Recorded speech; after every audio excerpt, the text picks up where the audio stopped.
pandemic and some significant catch-up being played by our students in our division with being out, we're going to approach the summer school sessions a little differently this year and probably for the next year or two.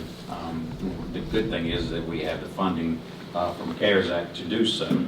So our proposal and our plan is to offer weekly institutes at each of the schools to increase participation.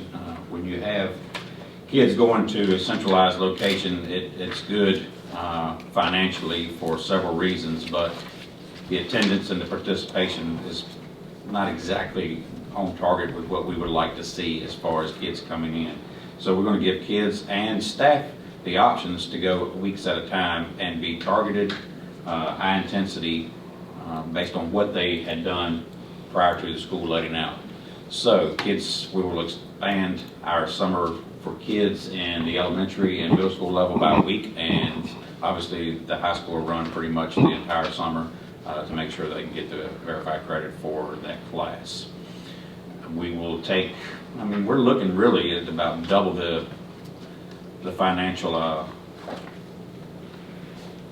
portion of this, just because we want it to be ran at every school and have the kids the opportunity to be in their home school with staff that they are familiar with, and we anticipate a higher turnout, and we hope so because it's a good opportunity, and this won't just be your run-of-the-mill summer school. I think it's a great opportunity as well. I'm hoping that we're really going to market this. And if this winds up being a success and we do see the benefits of it from years to come, there's nothing saying that we can't approach this in similar fashion from here on out. So I think it's an excellent plan. I think it is too. You know, so they have the ability to sign up on a weekly basis versus like a whole. yeah, because I mean, it used to be, all right, if you miss 3 days out of it, you don't pass summer school. Quote. So I think this is a better approach. So this is, I mean, you know, James can't come for this week because he's at Disney World, so that's okay. He can come the other 3 weeks, or we can come 2 weeks. Exactly. 1 week is better than none. So Whose awesome idea was it to do it like this? the committees. It was a good idea. Can other students from out of our district participate? I mean, like if somebody... That hasn't been opened up to them, but I mean, we're not taking anything off the table.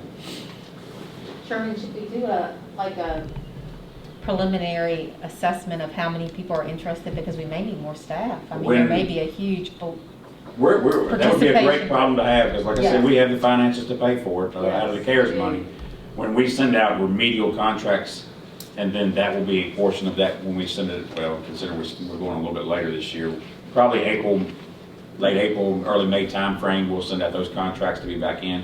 That'll give us a better lock-in on the numbers that we'll be expecting. Because we're hearing, you know, all the time as board members how far kids are behind, so this is an option that still allows families to go on vacation and still have summertime, but help get their kids caught up, so they need to take advantage of it. And we're feeding them. Absolutely. I mean, it's a win Free all the breakfast, way free lunch, come around. on. Great job. I think it's a great plan. That's a novel idea. So one of the questions I had, so like, you know, you said normal summer school, it was like you attend and pass. How do you... They did the basic, we did basic remedial stuff, like when we know as a division we were weak in phonics or something like that, then that was kind of the targeted of a certain grade.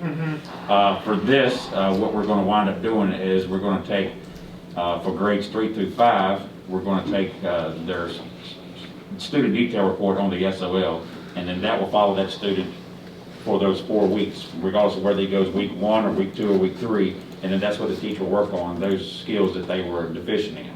For our K through 2, we have an achievement record that we keep from year to year, and it has every SOL, every strand listed for our kindergartners through 2nd grade for reading and math.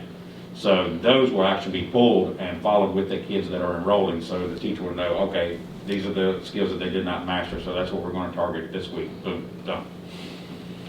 Great. So there's, I mean, obviously grades 6 through 8, they'll have SOLs, and on up, they'll have in the course. So yeah, I'm looking really forward to see how this is going to turn out. Yeah, I was just curious, like if, I guess previously, if a student was failing, they attended summer school and they did good, they passed, how do you translate that if you're doing it, you know, kind of weekly? Well, the approach to this is really going to be, our mindset going in is going to be different.